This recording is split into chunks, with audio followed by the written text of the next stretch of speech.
There is a particular kind of wound that doesn't bleed. It doesn't announce itself. It doesn't leave a mark anyone else can see. It lives quietly in the space between what someone said to you and what you chose to do with it. And for years, sometimes decades, you carry it around like a stone in your pocket, so accustomed to the weight that you stop noticing it's there until the day you finally set it down and feel, with stunning clarity, exactly how heavy it had been all along. My family didn't beat me. They didn't abandon me. They didn't do anything that would register on any conventional scale of harm. What they did was smaller than that, and in some ways more durable. What they did was look at everything I was trying to build and tell me, with the calm, certain authority of people who believed they knew better, that it wasn't going to work, that I wasn't capable, that the dream I had carried for 6 years like something sacred and fragile and entirely mine was, in their collective and confident estimation, a waste of time that was going to end in failure and embarrassment, and the particular humiliation of having believed in yourself when you shouldn't have. They said it kindly, most of them. That's the part that took me longest to process. They weren't cruel. They weren't malicious. They were, in their own minds, being realistic, being protective, saving me from myself. And there is something about doubt delivered in the language of love that makes it harder to name, harder to defend against, harder to carry, and harder to put down. This is the story of what I built anyway, of what it cost, of the morning they walked into my office, and what happened in the room when they did. Stay with me.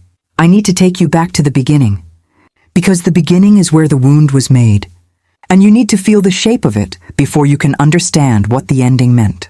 I grew up in a family of employees. That's not a criticism, it's a fact, and it's an important one. My father worked 31 years for the same manufacturing company, retiring with a pension and a handshake and a genuine pride in his loyalty and his consistency. My mother was an administrative coordinator for a school district for 24 years. My 2 older brothers both worked in trades, one in electrical, one in HVAC, stable, unionized, respectable work that paid reliably and came with benefits and a clear structure and the kind of professional identity that required no explanation at a family dinner. These were good lives, honest lives. I am not standing here telling you there was something wrong with any of it. What I am telling you is that in a family built entirely from the architecture of employment, of showing up for someone else's vision, of trading time for a predictable check, of valuing stability, above almost everything, the idea of going out on your own read as instability, as arrogance, as the kind of thing people with safety nets did, and we were not people with safety nets. I had wanted to start a business since I was 23. I was working in marketing at the time, junior level, nothing impressive, but I was good at it in a way that felt different from just being competent. I understood something about how people make decisions, about what moves them, about the gap between what a business thinks it's communicating and what customers actually hear. I had ideas that my supervisors implemented and then received credit for. I had a vision for the kind of agency I wanted to build. Small, specialized, focused on mid-sized businesses that were invisible in their markets, not because their product was bad, but because nobody had helped them tell their story correctly.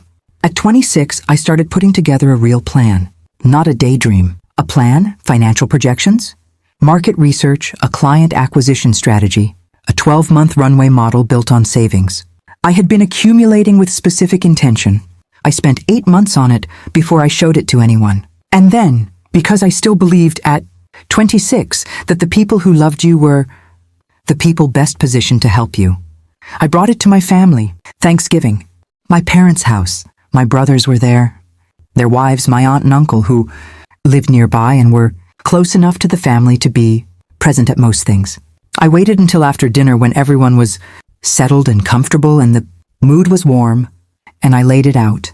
Not desperately, I wasn't asking for permission. I was sharing something. I thought I was sharing something. What I was actually doing, I understood later, was handing them a target. My father went first. He asked how much savings I was planning to put in, and when I told him, his face did the thing I had seen it do my whole life when he thought something was unwise. A slow tightening around the eyes, a slight compression of the lips, as though he were physically containing a reaction. He said, "That's a lot to risk on something unproven." My older brother, the one in electrical, said, "Marketing agencies are everywhere. What makes you think you can compete?" Not unkindly, with genuine puzzlement, as though the question was so obvious it barely needed asking. My aunt said, "What happens if it doesn't work? Do you have something to fall back on?" My mother said nothing for a long time, and then she said, "I just worry about you. That's all. I just want you to be okay." Which was the most devastating response of all, because it reframed my ambition as a threat to my own well-being that she, out of love, needed to protect me from.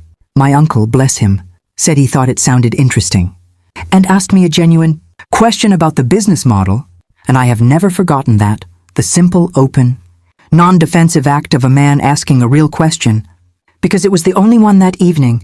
By the time I drove home, the Thanksgiving warmth had curdled into something I didn't have a name for yet. Not anger, not quite. Something more like the feeling of having opened a door you were sure led somewhere, and finding a wall. I asked in the months that followed for help. Not large amounts, not dramatic investment. I asked my father for a loan of $15,000, which I had a structured repayment plan for, which I showed him in writing, which I offered to put in a legal agreement. He said he didn't have it, which was partially true and more than partially a decision. I asked my brother, the one in HVAC, who had done well for himself, who had savings I knew about because he had mentioned them, whether he might consider being an early investor at a very modest level, equity for capital, the standard arrangement. He said he didn't want to mix money and family. He said this without any apparent awareness of the irony that I was his family, and his refusal to help was already doing exactly that. I applied for a small business loan. I was approved for less than I asked for and at a rate that reflected my lack of collateral. I took it. I took everything I had saved. I took 3 freelance clients I had quietly been building relationships with for months, and I called them and told them I was going out on my own and asked if they would come with me. 2 of them said yes immediately. The third said yes 2 weeks later. After I sent him a proposal, that was better than anything his previous agency had produced in 2 years. I incorporated on a Tuesday.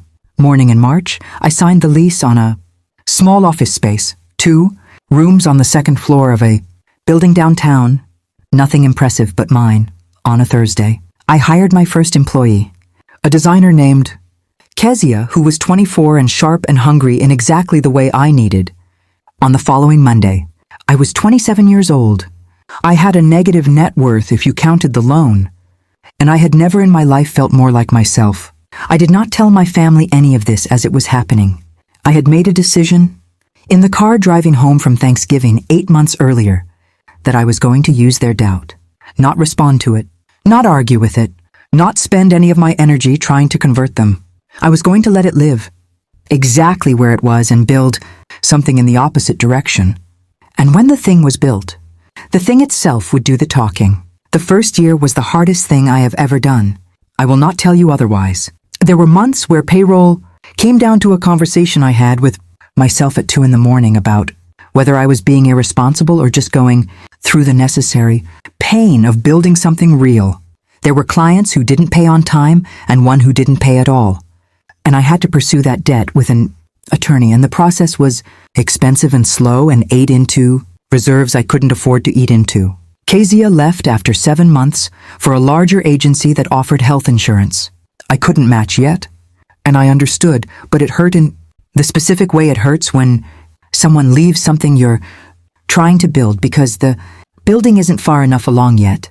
I hired 2 people to replace her. I got 3 new clients in the same quarter. I raised my rates, which felt terrifying, and turned out to be exactly right.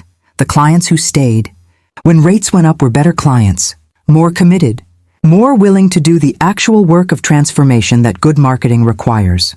By the end of the first year, I had turned a profit. Small, nothing to photograph, but real, documented, audited profit on a business that 14 months earlier had existed only in a presentation that my family had looked at and found wanting. By year 3, I had 11 employees. By year 4, I had moved into a proper office, a full floor of a building, 2 blocks from downtown, glass-fronted, with a conference room and a kitchen and a lobby where our work was displayed on the walls and where, on the days when I arrived early and the morning light came in at the right angle. I had to actively stop myself from standing in the middle of it and just breathing. I had not told my family much in those years. Not out of spite. I want to be precise about this. Out of protection. Not of myself exactly, but of the thing I was building. There is a fragility to something new. A period when it needs to be kept away from the particular cold of people who have already decided it can't survive. And I had learned from that Thanksgiving that my family was not yet capable of being around my business without bringing that cold with them. So I kept them separate. I showed up at holidays. I was present and warm and genuine in the ways that mattered. I just didn't talk about work. When they asked, I said it was going fine. Fine was a word that communicated nothing and invited no opinion. And that was precisely why I used it. My mother knew more than the others, because mothers always know more than the others. She had asked me once, about 2 years in, whether I was really okay, and I had told her yes. And then I had told her something I hadn't planned to say. That I needed her to trust me. That I needed, from her specifically, something that looked like faith, even if she couldn't fully feel it yet. She had been quiet for a moment, and then she had said, "I do trust you. I just love you so much that the fear gets louder than the trust sometimes." It was the most honest thing she had ever said to me about it. And I held it carefully, and it mattered. The morning they walked into my office was a Thursday in October, year 5. I had not arranged it. I want to be clear about that. What had happened was that my company had been featured, not prominently, but genuinely, in a regional business publication. A profile piece about marketing, agencies that were changing how mid-sized businesses approach their markets. My name, the company name, a photograph of the office, quotes from 2 of our clients. It ran on a Tuesday. By Wednesday evening, my phone had begun doing something it did not normally do. Messages from cousins I heard from twice a year. A text from my uncle, the one who had asked the real question at Thanksgiving. That said simply, "Proud of you, always knew." A voicemail from my aunt that I listened to once and did not save because the warmth in it, arriving this late, made something complicated happen in my chest that I needed time to process. And a call from my father, who said, "We'd like to come see the office. If that's okay?" He meant himself and my mother. He said it with a particular carefulness that told me he understood, on some level, that he was asking for something that required permission, that the office was my territory in a way our family home had never felt like my territory, that he was requesting entry rather than assuming it. I said yes. Of course I said yes, because I had never wanted to exclude them. I had wanted them to earn the right to be included by becoming people who could handle it. And something about that phone call told me that perhaps, slowly, imperfectly, in the way that real change always arrives, they had. They came Thursday morning, my father and mother, and, this I had not anticipated, both of my brothers.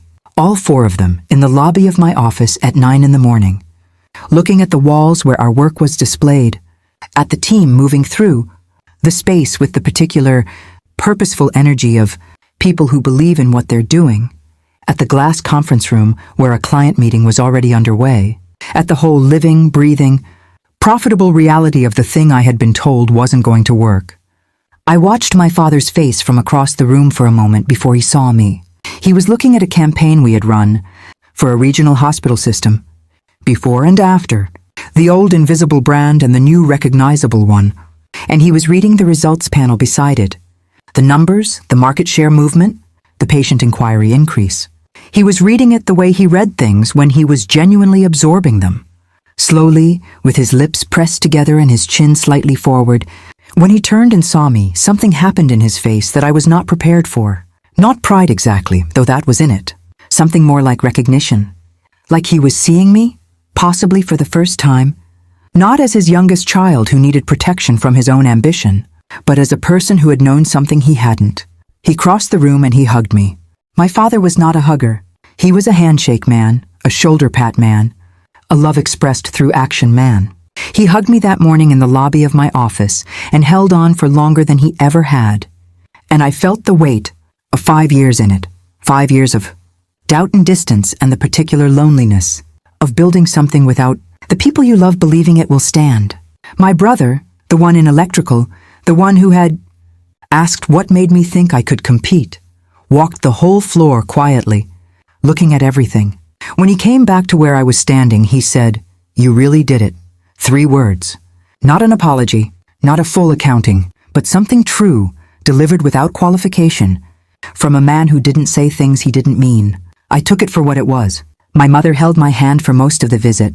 She didn't say much. She didn't need to. She had always communicated the deepest things through presence rather than words. And her presence that morning, steady, warm, undeniable, said what 5 years of phone calls had been working toward. I showed them the conference room, the creative space, the corner office that had my name on the door. I introduced them to my team, and I watched my team treat them with the warmth of people who understood, intuitively, that these visitors mattered.